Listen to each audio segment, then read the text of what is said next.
ఉన్నాయండి. ఇంత బిజీ షెడ్యూల్లో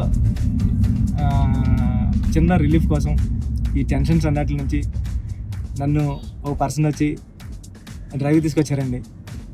ఎవరో తెలుసా అండి. Thank you Charan sir.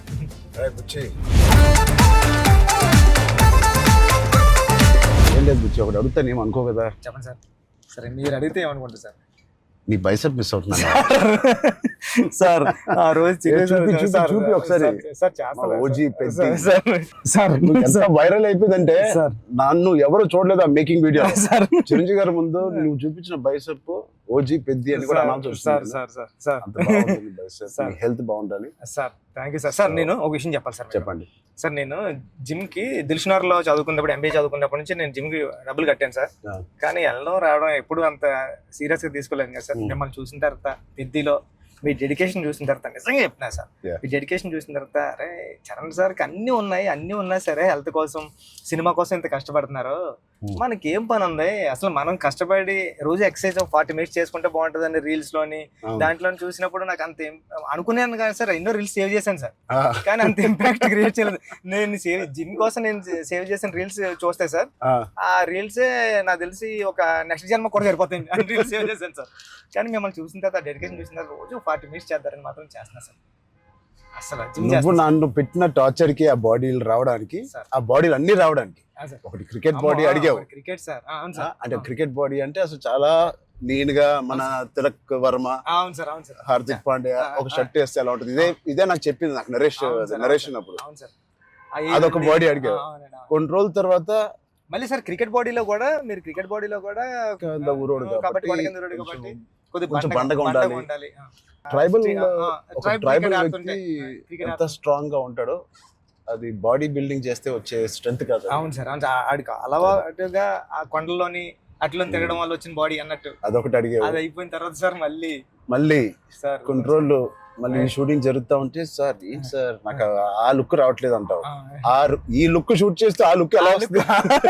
కుస్తీ లుక్ కావాలన్నా సార్, రెజ్లింగ్ లుక్, కుస్తీ లుక్ కావాలంటావు సార్. నిజంగా చెప్పాలంటే సార్ నాకు అడగడానికి కూడా భయం వేసేది సార్. అంటే ఏంటి టైం లైన్ కూడా ఎక్కువ లేదు సార్. అంటే ఇప్పుడు క్రికెట్ అయిపోయిన షూట్ అయిపోయినా కరెక్ట్గా 2 months 3 months మీరు మళ్ళీ మన షర్ట్ అయిపోద్దండి. ఎక్కడ షర్ట్ అయిపోతే మీ బాడీ తెలిసిపోద్దండి. మీరు అలా గ్రాడ్యువల్గా షర్ట్ ఆ బాడీని అలా మెయింటైన్ చేస్తే కుస్తీ టైంకి మళ్ళీ ఓపెన్ చేయడం, అదంతా కూడా చాలా కష్టపడ్డారు సార్. ఆ ఇన్స్పిరేషన్ తీసుకునేది నిజంగా సుకుమార్ గారి బ్యాచ్ మీకు దండం పెట్టాలి సార్. మరి మా గురుగారు అంత కాదు సార్. నేను నువ్వా సార్? మీ గురుగారు ఇంకా బెటరే బాబు సార్. బట్ నిజంగా ఇవన్నీ నేను చేసింది సుకుమార్ గారి అసిస్టెంట్ అనో లేకపోతే బుచ్చిబాబు ఉప్పెన తీసిన బుచ్చిబాబు కోసం కాదు. నేను నిజంగా చెప్పాను, I was in love with your script. నువ్వు రాసిన కథ ఆ సరస్వతి దేవి కోసం నేను ఎన్ని చేసినా ఈ సినిమాకి తక్కువే అనుకుని ఏమడిగినా నేను చేశాను. అంత అద్భుతంగా నువ్వు రాసావు ఈ సబ్జెక్టు. ఆ సబ్జెక్ట్ కోసం ఆ సబ్జెక్ట్ చేయించుకుంది నాతో అనొచ్చు. నేను నువ్వు కాదు సార్ నువ్వు రాసిన సబ్జెక్ట్ అంటే సార్. Thank you sir. కానీ అంటే మళ్ళీ ఇది అయిపోయిన తర్వాత ఇంకొక సెటప్ ఉంది అండి, మళ్ళీ దానికి బాడీ ఇచ్చారు. అదే సర్ప్రైజింగ్ సార్. కానీ ఆ బాడీ ఇవ్వడం కానీ ఇది చాలా స్ట్రగుల్ సార్. అంటే మీ మూడ్ స్వింగ్స్ అన్ని అంటే అక్కడ మళ్ళీ మీరు కష్టపడి ఆ ఇసుకలో దిగాల, అబ్బా ఎండల్లో షూటింగ్ చాలా చాలా టఫ్ అయిపోయింది సార్. నన్ను మాత్రం క్షమించండి. నిజంగా మనస్ఫూర్తిగా చెప్తున్నాను, నాకు ఏ రోజు కష్టం ఎందుకు అనిపించలేదు అంటే I really enjoyed this process. నచ్చిన పని చేసేటప్పుడు శ్రమ తెలియదు అంటారు కదా, నాకైతే అలా అనిపించింది. బట్ ఇవాళ షూటింగ్ అయిపోయిన తర్వాత నాకు బాగా తెలుస్తుంది, ఎందుకంటే నొప్పులు ఎక్కడెక్కడి నుంచో నొప్పులు బయటకు పడుతున్నాయి. ఇది మా పాపను కూడా ఎత్తుకోవడానికి ఈ చెయ్య కొంచెం నొప్పేస్తుంది. రేపు ఎల్లుండో వెళ్ళి చిన్న ఎక్స్రే తీయాలి. అంటే ఆ కుస్తీలో చేయి పట్టి అది అదురు ఉంటది, అదిరి కొంచెం ఏదో అయింది దీనికి. మళ్ళీ మీకు చేతికి అది కుస్తీలో పట్టడం, ఆ పైల్వాన్స్ అందరం తిరగేయడం అట్లతో పాటుగా మళ్ళీ సార్ పైగా నువ్వు పెట్టింది ఆర్టిస్ట్ కాదు, నిజమైన పైల్వాన్స్. వాళ్ళని బతిమాలి బాబు నువ్వు యాక్టింగ్ చేయరా బాబు అని చెప్పడానికి వాళ్ళకి టర్న్ అవడం గట్రా రావట్లేదు సార్. సినిమా యాక్షన్ చెప్తే వాళ్ళు నిజంగా కుస్తీ నిజంగా పైల్వాన్ పట్టుకుంటారు. పాపం సారీ సార్ అంటున్నారు. మళ్ళీ స్పోర్ట్స్ మ్యాన్ ఇన్స్టింక్ట్ ఉంటుంది కదా, స్పోర్ట్స్ మ్యాన్ స్పిరిట్, అది ఎంత మనం యాక్టింగ్ చేయరా అన్నా కూడా రాదు వాళ్ళకి. అలా నాకే ఊపు వచ్చే ఒరిజినల్ గా వచ్చేసి మిమ్మల్ని మీ ఒక ఫైల్ మ్యాన్ అయితే పట్టుకొని వచ్చేసి టప్ మని మీ నెక్క దగ్గర పట్టుకొని అది ఎందుకు సార్ కుస్తీలో మీ కొన్న మీద అంత దెబ్బ తగిలింది అయితే నేనైతే పానిక్ అయిపోయాను సార్ నేను టక్ మని లేచి అదైతే చాలా అంటే దేవుడు ఉన్నాడు కాబట్టి జరిగింది సార్ కన్ను మీద అంటే నాకు చిరంజీవి సార్ ఏం చేస్తారని భయం వేస్తుంది. సెకండ్ హాఫ్ మనం సినిమా రన్ త్రూ లో కదా తీసాం. అవును సార్, సినిమా రన్ త్రూ లోనే మన షూటింగ్ కూడా సీనిక్ ఆర్డర్ లోనే తీసాం మన సినిమా. సో అది తీయడం వల్ల ఐ థింక్ నాకైతే చాలా చాలా హెల్ప్ అయింది మీరు అలా తీయడం వల్ల. ఒకటి మనందరికి ఇది జర్నీ ఆఫ్ పెద్ది కాబట్టి బిగినింగ్ టు ఎండ్ ఆ జర్నీ ప్రకారంగానే మనం తీయడం అనేది అందరికి ఆ మూడ్ లో రావడానికి అర్థమైంది. ఈ సీన్ ఎందుకు తీస్తున్నాం అందరికి అర్థమైంది, ఎందుకంటే దాని ముందు రోజే ఆ సీన్ తీసాం కాబట్టి. రన్ త్రూ లో వచ్చేసరికి మన సెకండ్ హాఫ్ అంతా మనం ఒకే టైం పీరియడ్ లో షూట్ చేసాం. సెకండ్ హాఫ్ అంటే ఏంటి, కల్మినేషన్ ఆఫ్ ఆల్ ద మీరు రాసిన స్టోరీ అంతా culmination. Heaviest action, heaviest emotion, heaviest song second half లోనే పెడతావు. సో అంత హెవీ వర్క్ మనకి లాస్ట్ 65 days లో మనం షూట్ చేసాం. నిజంగా దేవుడు లేకపోతే అంత హెవీ వర్క్, అన్ని కుస్తీ ఫైట్లు, క్లైమాక్స్ ఫైట్, క్లైమాక్స్ సాంగ్, ఇంకో సాంగ్, రే రారా, ఏమి మనకేం అవ్వకుండా మీకేం అవ్వకుండా నాకేం అవ్వకుండా జరిగిందంటే అది నిజంగా పెద్దకున్న బలం. అది పెద్ద సబ్జెక్ట్ కి పెద్ద స్క్రిప్ట్ చేయించుకుంది తప్ప. లాస్ట్ 75 days షూట్ చేస్తాను సార్. ప్రతి సినిమాలో నాకు ఏదో ఒక యాక్సిడెంట్ అవుతూనే ఉంది. RRR లో కూడా కాలు ఎరగ కొట్టుకున్నాను, రంగస్థలం కూడా ఒకటి ఏదో అయింది నాకు గుర్తులేదు. గేమ్ చేంజర్ లో ఇక్కడ లిప్ కట్ అయిపోయింది, ఇక్కడ ఇది అయింది. కానీ ఎక్కడ ఒక్కరోజు మన షూటింగ్ ఆపింది లేదు. అది నిజంగా అది దేవుడు. ఇంకేంటి బుజ్జి సార్ పోస్ట్ ప్రొడక్షన్ ఎలా జరుగుతుంది చెప్పు, సరదాగా అడుగుతున్నా. సార్ రెహమాన్ సార్ అంటే నేను ట్వీట్ వద్దాం అనుకున్నాను సార్, ఎర్ర కొట్టి సార్ RRR అని. అంటే మళ్ళీ 2 ఎట్లా అయిపోతుందో నేను వేయలేదు సార్. నెక్స్ట్ లెవెల్ RRR ఇచ్చారు sir Rahman sir. Okay, next level అండి. అంటే ఎమోషన్ కానీ నాకు నేను వెళ్ళి కూర్చున్నాను సార్. నిన్నే కూర్చుంటే ఇది మన సినిమా మన విజువల్ ని నెక్స్ట్ లెవెల్ పట్టుకుపోయారు సార్. ఓకే, రెహమాన్ గారు కానీ, రత్నవేల్ సార్ కానీ, అసలు అంటే రత్నవేల్ గారి గురించి మాట్లాడరు. మనం అనుకున్నప్పటి నుంచి అది ఎంత పెద్ద అసెట్ రత్నవేల్ గారు. ఇట్ ఈస్ అంటే బ్యూటీ షాట్స్ ఇచ్చారు, కమర్షియల్ షాట్స్ ఇచ్చారు, అండ్ కథని అర్థం చేసుకునే విధానం. రత్నవేల్ గారు మించిన కెమెరామెన్ నేనైతే పని చేయలేదు. ఉండే ఉంటారు కానీ నేనైతే పని చేయలేదు కదా సార్. ఎందుకంటే సార్ రాండి సార్, ఇప్పుడు నేను ఫస్ట్ సినిమా చేశాను సార్, ఇది second cinema and second film sir నాది.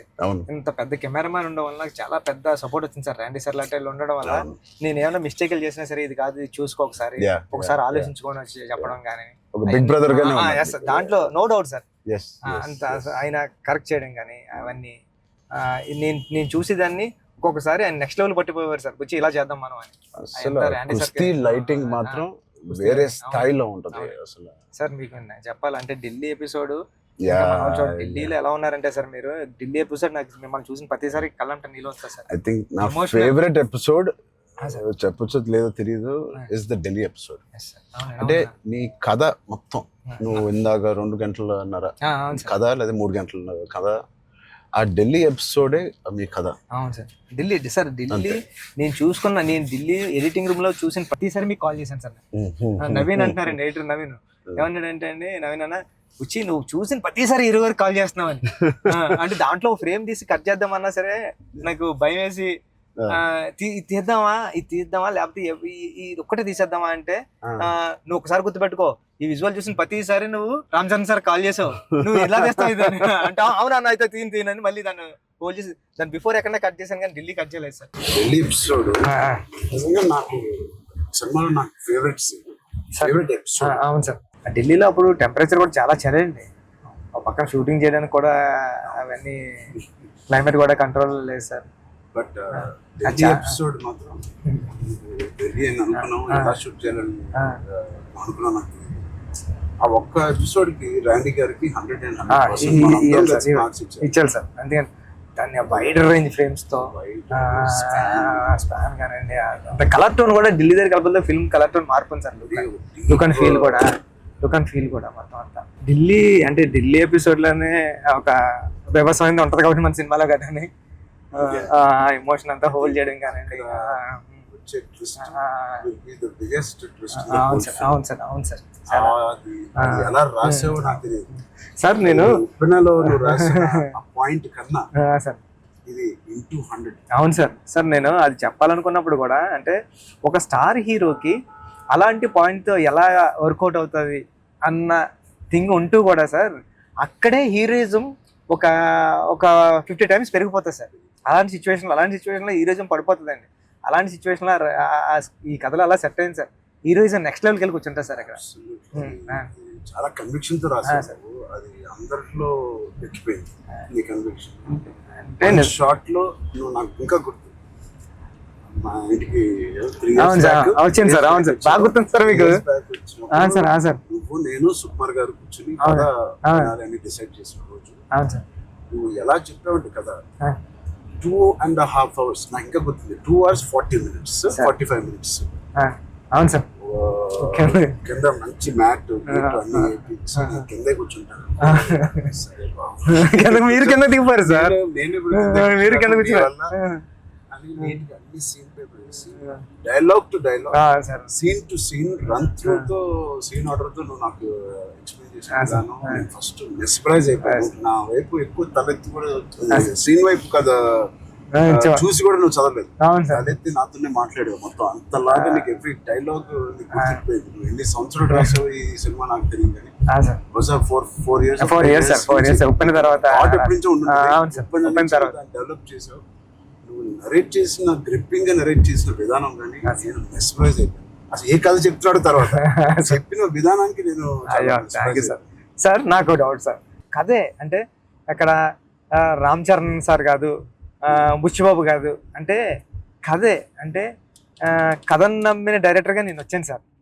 కథను నమ్మిన డైరెక్టర్గా వచ్చి మీకు నేరేషన్ ఇచ్చినప్పుడు నాలో భయాలు చాలా ఉన్నాయండి. ఇలాంటి స్క్రిప్ట్ ఓకే చేయడానికి, ఇలాంటి ఎమోషనల్ డ్రామా అంటే పెద్ద అంటే యాక్షను, క్రికెట్, రెజ్లింగ్ కాదు సార్. పెద్ద అంటే ఎమోషను. నేను నేరేషన్ ఇచ్చిన ప్రతిసారి నాకు కళ్ళంట నీళ్ళు వచ్చాయి సార్. అరే అంటే ఏడ్ చేస్తున్నాను కాబట్టి ఏడ్ చేసిన కొన్ని సీన్లు అక్కడ చెప్పడం కూడా తోసేసేవాడి సార్. కానీ ఇలాంటి స్క్రిప్ట్ని మీరు విన్నప్పుడు మీ ఫీలింగ్ అంటే మీరు ఏమనుకున్నారు సార్? అంటే ఇలాంటి స్క్రిప్ట్ చెయ్యాలనుకున్నారా? సుకుమార్ గారు ఇచ్చిన కాన్ఫిడెన్స్ వల్ల, సుకుమార్ గారి బ్యాచ్ వల్ల ఆయన ఎందుకో నన్ను చేయమని అడగడం ఏదో ఉంటుంది. లేకపోతే నాకు లేదు కదా ఇంకేదో ఉంది కదా అనుకునే టైంలో సడన్ గా ఇది చేసాము. మన ఇద్దరం ఎప్పటి నుంచో రంగస్థలం టైం నుంచి మనం ఇద్దరం పని చేయాలి అనుకున్నాం. అది ఇంత తొందరగా అది ఫస్ట్ సుకుమార్ గారు ఏదో ఉంటే తప్ప మనకు చెప్పారు. బట్ నాకేం నచ్చిందంటే పెద్ద అనే ఫిల్మ్ లో నువ్వు అన్అడల్టరేటెడ్ గా అంటే ఏవి కమర్షియల్స్ గా ఆలోచించడం కానీ ఫ్యాన్స్ పరంగా కానీ ఏ ఉద్దేశం లేకుండా ఆ కథకి ఏది న్యాయం అదే నువ్వు రాసావు, అదే నాకు చెప్పావు. అక్కడ నీ నిజాయితీ నాకు ఫస్ట్ నచ్చింది. ఆ క్యారెక్టర్ లో ఉన్న నిజాయితీ నచ్చింది. పెద్దిగాడి క్యారెక్టర్ లో ఉన్న నిజాయితీ నాకు నచ్చింది. దాని తర్వాత ఏదేమైనా లైఫ్ లో ముందుకు సాగుతూ వెళ్ళాలి అనే point is the biggest point of Peddi. Hurdles వచ్చిన ఇంకోటి ఇవన్నీ దేనికి చేస్తున్నారు, కథ ఏంటి, ఆ కథ ఇవన్నీ దేనికి చేస్తున్నారు, ఇన్ని ఆటలు ఎందుకు ఆడుతున్నారు, అదేంటి crossover athlete. Main point అది sir. Main point crossover athlete. ఆ క్రాస్ ఓవర్ అథ్లీట్ ఒక అథ్లీట్ గా వెళ్ళొచ్చు, ఒక కొంత దూరం వరకు తన జీవితంలో ఏదో ఒకటి సాధించవచ్చు. ఇంత తపంతో how come he went that far to do that and achieve that goal. That I feel identity, గుర్తింపు కోసం. సార్ నిజంగా చెప్పాలంటే ఈ కథ రాయడానికి మెయిన్ కారణం, మీ దగ్గరికి వచ్చిన నేరేషన్ ఇవ్వడానికి కారణం అంటే మీరు ఎప్పుడు మెరుపు టైంలో ఎప్పుడు ఎంట్రీ చేస్తే నాకు స్పోర్ట్స్ సినిమా చేయాలని కోరిక అన్నారు సార్. సార్ 10 రోజులు చేసిన అప్పుడున్న టెక్నాలజీ, ఆ గేమ్ తీసే టెక్నాలజీ కానీ స్పోర్ట్స్ ఏదో కుదరక అది నిజంగా ఈ రోజు నాకు నేను అనుకున్నాను సార్. ఆ రోజు చరణ్ సార్ ఒక స్పోర్ట్స్ చేయాలనుకున్నారు, ఈ రోజు నేను క్రాస్ ఓవర్ పెట్టి అని ట్రై చేశాను సార్. సార్ అంటే ఇది నిజంగా చెప్పాలంటే ఒక మాట ఉంది సార్. ఉప్పిన రిలీజ్ అవ్వలేదండి. కోవిడ్ టైంలో ఉప్పిన ఓటీటీకి అంటున్నారు సార్. ఓటీటీ వేసేద్దాం చాలా వరకు 1 year 12 months వరకు ఒక వెయిట్ చేశారండి. కానీ ఇంకా కోవిడ్ ఎప్పుడు వెళ్ళిపోతుందో తెలుస్తలేదు సార్. అలాంటి సిచ్యువేషన్లో మా గురువు గారు ఫోన్ చేసి, సుకుమార్ గారు ఫోన్ చేసి అడిగితే, ఎవరు ఇంక ఏం చేయలేవరా, ఇంక మనం హోల్డ్ చేయాలంటే హోల్డ్ చేసాం, ఇంకా ఈ పాండమిక్ ఎప్పుడో తెలుస్తలేదు, మనం వేసేద్దాం అన్నారండి. ఓటీటీ వెళ్ళిపోదాం అన్న టైంలో ఇంకేం చేయాలో తెలియక సుఖ సార్ని అడిగాను, సార్ ఏం చేస్తే బాగుంటుంది సార్ అంటే, నీ దగ్గర ఉన్న లైన్లు చెప్పరా అన్నారండి. ఈ లైన్ చెప్పాను సార్. ఈ లైన్ చెప్పినంటే సుఖ సార్ అన్నారండి, ఈ లైన్ అదిరిపోద్దురా, చేయరా, మళ్ళీ కొత్త ఫిల్మ్ అయిపోతుంది, ఐడియా కొత్తగా ఉంది అన్నారు. అవునా అని సార్ మీరు నమ్మరు, నాకు స్క్రీన్ షాట్ ఉంది, మా స్టాండర్డ్ రామన్ గారికి కూడా అది బుక్ మరి రాసిపోయి పిఠాపురం దత్తత స్వామి గుళ్ళోకి వెళ్ళి కూర్చొని, నాకు సెకండ్ ఫిల్మ్లో హీరో రామ్ చరణ్ గారు, మీకు చూపిస్తాను సార్ ఎప్పుడు నా ఏదైనా ఇంటర్వ్యూ, రామ్ చరణ్ గారు. అవును సార్, చూపించాను సార్ మీకు. హీరో బెల్లం ఫ్యాక్టరీలో వర్క్ చేస్తూ ఉంటాడు, క్యారెక్టర్ సూపర్ ఉంటుంది, పెద్ది అని రాశాను సార్. ఫస్ట్ ఫిలిం ఇంకా రిలీజ్ కాలేదు, సెకండ్ ఫిలిం రామ్ చరణ్ గారితో డ్రీమ్ అంటే నేను అనుకుంటాను సార్, మనిషి గట్టిగా కోరుకుంటే ఏదైనా అయిపోతుంది సార్, గట్టిగా కోరుకోవాలి సార్. నాకు కూడా ఇంత గొప్ప సినిమాలో హీరోగా చేయడం అనేది గొప్ప రైటింగ్ రావడం అనేది, అది కూడా నేను ఎక్కడో అనుకున్నానేమో, ఎప్పుడో మెరుపు అప్పుడు అనుకున్నాను ఒక స్పోర్ట్స్ సినిమా చేయాలి మీ సంకల్పమే సార్. అది అప్పటి నుంచి 10 ఏళ్ళు అయిపోయింది, మెరుపు ఆల్మోస్ట్ 12 years అయిపోయింది. ఆ 12 years నుంచి నా కోరిక, నీ కోరిక ఏదో సార్, ఇద్దరిని మన సుకుమార్ గారు కలిపారు. సుకుమార్ గారు దేవుడు మా గురుగారు తీసుకొచ్చి, అందుకే నేను ఎప్పటికీ మా గురుగారు రెండు పని ఉంటాను సార్. నిజంగా ఏదైనా అంత గట్టిగా అనుకోవాలనేది నాకు మళ్ళీ అనిపించింది. అనుకుంటే సాధ్యం అవుతుంది అనేది, అనుకుంటే అవుతుంది అన్నారు. మీరు ఏదైతే అన్నారో ఇదే మన కథ సార్. పెద్దిగాడు ఏది వదలడండి, పెద్దిగాడు పట్టుకుంటే అంటే చిన్న చిన్న ఇన్సిడెంట్లకే ఈ జనరేషన్ అంతానే అది కాదు, ఇది అవుతులేదు అని కొద్ది ప్యానిక్ అయిపోయి రకరకాల డెసిషన్ తీసుకున్నారు కదా సార్. అలాంటి సిచ్యువేషన్లో పెద్ది చాలా ఇన్స్పిరేషనల్ క్యారెక్టర్ సార్. పెద్దిగాడు అందరికీ హృదయంలో ఉండిపోతారు సార్. పెద్దిగాడు చాలా ఇన్స్పిరేషనల్ క్యారెక్టర్ అంటే నిజంగా చెప్పాలంటే పాఠ్యాంశాల్లో అంటే బుక్స్లో ఉండాల్సిన క్యారెక్టర్ అండి. 7th class నాన్ డీటెయిల్లో ఉంది సార్, అంటే పట్టుదల ఉంటే సాధించలేనిది లేదని. అలాంటి బుక్ లో నేను రాసినప్పుడు నాకు ఆ కథ గుర్తొచ్చిందండి. అరే విక్రమాదిత్య ఏదో అండి అతని పేరు, అతను చాలా స్ట్రగుల్ అయ్యి అనుకున్నదాన్ని రీచ్ అవుతాడండి. అంటే పెద్దికి కూడా విజయం అంత ఈజీగా దొరకలేదండి.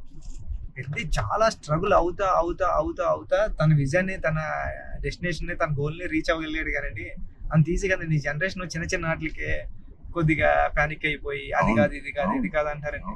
ఇది చాలా ఈ జనరేషన్ సెట్ అవుతుంది. ఈ జనరేషన్ కి చాలా ఇన్స్పిరేషనల్ స్టోరీ. మోటివేషన్ అంటే ఐ ఫీల్ ఒక వ్యక్తికి మోటివేషన్ దొరకడం పొద్దున్న లేచి, అంటే ఇలాంటి సిచ్యువేషన్ వచ్చి నా లైఫ్ లో కూడా వచ్చింది.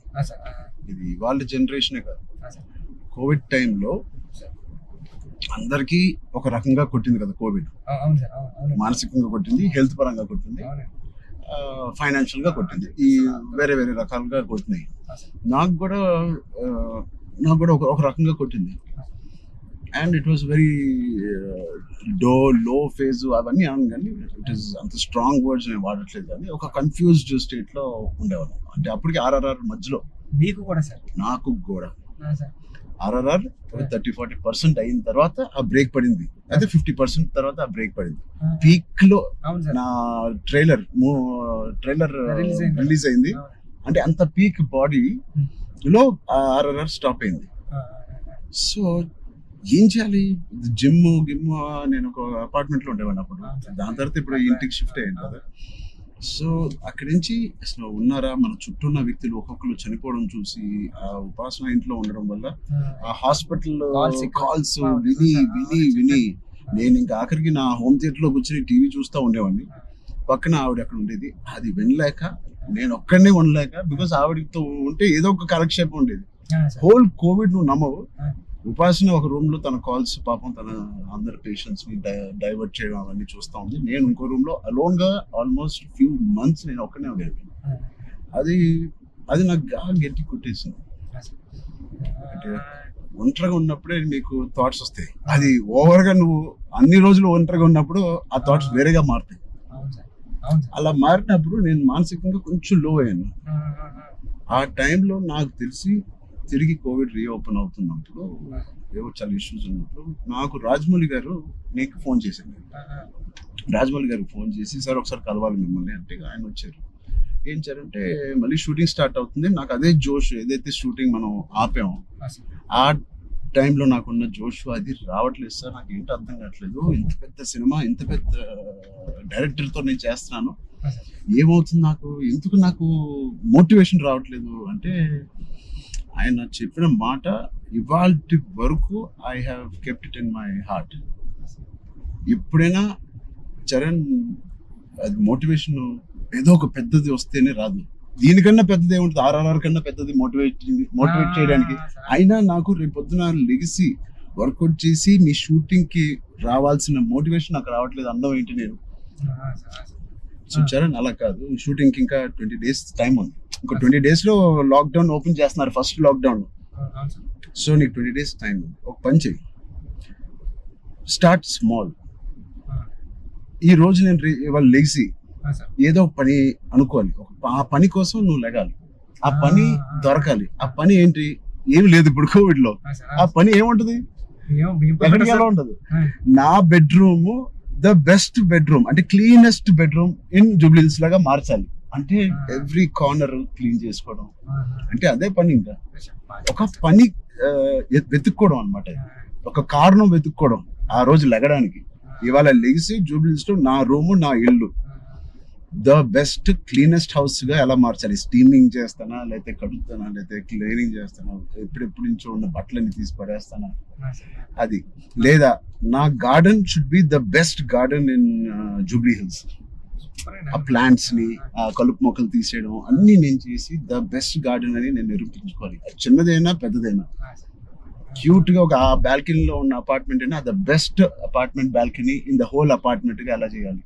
ఆ చిన్న చిన్న కారణాలు వెతుక్కొచ్చారండి ఇలాగా. లేకపోతే నువ్వు బిల్డ్ చేసే నీ ఫామ్ హౌస్ ఏదైతే ఉందో, ఆ best farmhouse with all your horses ఇవన్నిటితో నువ్వు చెయ్యి, దాని మీద దృష్టి పెట్టు. సో నువ్వు పొద్దున్న లెగిసి ఓకే నేను కన్స్ట్రక్షన్ వాళ్ళతో మాట్లాడి ఫామ్ హౌస్కి వెళ్ళి ఏదో ఒక పని పెట్టుకోవాలి. మనం ఒక మోటివేషన్ పెట్టుకోవాలి మన లైఫ్ లో. చిన్నగా స్టార్ట్ చేయి. ఆ చిన్న స్టార్ట్ చేసిన మోటివేట్ అవుతావు నువ్వు. ఇంట్లో మొదలైన మోటివేషన్ అది పెద్దగా చేరి యూ విల్ గో టు. అది నేను ఎగ్జాక్ట్ గా వర్డ్ టు వర్డ్ నేను ఫాలో అయ్యాను. ఇవాళకి 3-4 years there was not one day where I was demotivated. So Peddi గారిది coming to the point, Peddi also is like that. ఏంటి అవకాశాలు అనేది ఎత్తుకుంటా ఉంటాడు లైఫ్ లో. ఇది అది పోయిందా, ఇది కూలిపోయాడా, ఎన్ని అడ్డంకులు వచ్చినాయి అతనికి అని చూసుకోకుండా, ఉన్న దాంట్లో సరిపెట్టుకోకుండా కూడా మళ్ళీ దాంట్లో బెస్ట్ ఎలాగా ఉంటాడు అనేది ఒక ఫస్ట్ హాఫ్ నుంచి ఇంటర్మిషన్ లో ఒకలాగా, ఇంటర్మిషన్ తర్వాత ఇంకోలాగా. Whatever happens the life should go on, life should keep going on. ఆ లైఫ్ ఎలా గో ఆన్ అవ్వాలంటే దానికి ఒక పర్పస్ ఎత్తుకోవాలి. ఆ పర్పస్ నేను చెప్పినట్టు చిన్నగా ఉండొచ్చు, పెద్ద ఉండొచ్చు. నేనే అనుకున్నాను, నేనే చాలా బాగా మాట్లాడాను. లేదు, ఐ థింక్ ఇవన్నీ కోవిడ్ నుంచి, కథ నుంచి వెరీ వెరీ ఇన్స్పైరింగ్ కథ. ఈ మధ్య ఒక ఇన్స్పైరింగ్ కథల్లో నేను చూడడం అనేది నేను ఎక్కడ చూడలేదు. అంటే ఒకప్పుడు లగాన్ చూసాను, ఒక దంగల్ చూసాను, స్వయం కృషి ఉంటదండి.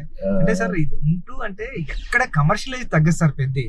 అంటే ఒక స్టార్ హీరోతో ఇలాంటి ఆర్గానిక్ కథ చెప్పడం అంటే చాలా టఫ్ జాబ్ సార్. బ్లెండ్ చేయడం. తమ్ముడు అనే సినిమా అది కూడా కరాటే ఇవన్నీ ఉండి చాలా బేవర్స్ గా తిరిగే ఒక తమ్ముడు ఒక కారణం వల్ల ఒక పర్పస్ వెతుక్కుని నేను ద బెస్ట్ గా అవ్వాలి, మా ఫాదర్ కి నిరూపించుకోవాలి. సో ఆయన పర్పస్ ఆ ఫాదర్ కి నిరూపించుకోవాలి. అంతేనా? బ్రదర్ ఒకటి బ్రదర్ కాళ్ళు ఇరిగింది, అది ఫాదర్ వీడేం చేస్తాడు బ్రదర్ కాళ్ళు అంటే. సో ఆ కారణం ఒకటి ఎత్తుక్కోవడం అనేది, అది నీ సినిమాలో నీ కారణం అనేది is the most biggest commercial point. దానికి audience will be shocked. Waiting sir, దానికోసం టెన్షన్ గా ఉందండి. పెద్ది అంటే పెద్ది అన్నదే అంత ఒక స్టోరీ అండి. స్టోరీ మీరు రామ్ చరణ్ గారు కనిపించలేదు సార్. చూసిన వాళ్ళు అందరూ కూడా అదే చెప్తున్నారండి. రామ్ చరణ్ గారు కనిపించకుండా దాంట్లో అంతలా ఇన్వాల్వ్ అయిపోయారండి మీరు. ఒక పావు గంట ఒక హాఫ్ అన్ అవర్ సినిమా తర్వాత పెద్ద క్యారెక్టర్ లోకి వెళ్ళిపోతాం సార్. మీకు జాన్వీ కపూర్ కూడా is looking so beautiful. And నువ్వు అనుకున్నప్పటి నుంచే జాన్వీ కపూర్ అని అంటేనే ఉన్నావు. కానీ అమ్మాయి కూడా ఒక హీరోలో ఉంటుంది సార్. అసలు అక్షయమ్మ క్యారెక్టర్ అలాంటి చాలా strong character sir. Akshayamma is very good aura. Every time Janhvi screen మీదకి వచ్చినప్పుడు ఆవిడ ఆరా సగం పని చేసుకు వెళ్ళిపోతుంది. కొన్ని వాళ్ళు అమ్ముకున్న వాళ్ళ ఆవిడకి స్ట్రైట్ దిగిపోయింది. సార్ కొన్ని సీన్స్ లో శ్రీదేవి గారి లాగా అనిపిస్తుంది అండి. రేపు వచ్చి సార్ సరదాగా మాట్లాడుకుందాం, అన్ని అయిపోయినాయి. సార్ ఇప్పుడు నిజమైన టాపిక్ మాట్లాడదామా? సార్ చెప్పండి సార్. నిజంగా ఒక మంచి సినిమా తీయాలంటే ఎంత శ్రమ పడతామో మనకు తెలుసు. అంటే ఏది ఇచ్చినా కొద్దిగా మంచి కంటెంట్ ఇవ్వాలని మీరందరూ గర్వపడే సినిమా, నిజంగా మీరందరూ ఇన్స్పైర్ అయ్యే సినిమా. ఫ్యాన్స్ అందరికి అది నిజం సార్. ఎందుకంటే అందరికీ చాలా మంచి సినిమా తీశారు మా హీరో గారు అన్న చెప్పుకోవడానికి అంత ఉంటది సార్. మీకు గుర్తుందా సార్, ఈ సినిమా తర్వాత చాలా మంచి పేరు వస్తుంది, మీకు చాలా మంచి పేరు వస్తుంది అని చెప్తున్నారు. మంచోని కదా కాదు సార్, మంచి పేరు ఇంకా మంచి పేరు వస్తుంది అని అంటే సార్ మీరు ఒక మాట అన్నారు ఇన్స్పైరింగ్ పర్సనాలిటీ లైఫ్. సార్ మీరు ఒక మాట అన్నారు గుర్తుంది సార్. అప్పుడు ఉపాసన మేడం గారు ఉన్నారండి. ఉపాసన గారు అంటే బుచ్చి నాకు మంచి పేరు వస్తుంది అంటే ఈ పేరు ఏదో పెళ్లికి ముందు వచ్చింటే ఇంకా సంబంధం ఇంకా మంచి సంబంధం వచ్చింది నాకు అని మేడం పక్కన చెప్తున్నారండి. మేడం అన్నారండి. లేదు అంటే అంత మంచి కథ రాసావంటే అసలు సంబంధాలు మనకి అలా లైన్ లో వస్తాయి. అంత అయిపోయింది. రెహమాన్ సార్ ఆర్ఆర్ వచ్చేస్తున్నారు. లేకపోతే నేను అవ్వకపోతే సార్తో ఎంత అలాగా నేను రాలేను సార్ నేను బతిలాడుకుని ఉన్నాను. అయిపోయింది వర్క్. ఓలా బుక్ చేస్తాను చెప్తున్నా సార్ చాలా దూరం తీసుకొచ్చారు సార్ మిమ్మల్ని అన్నారు.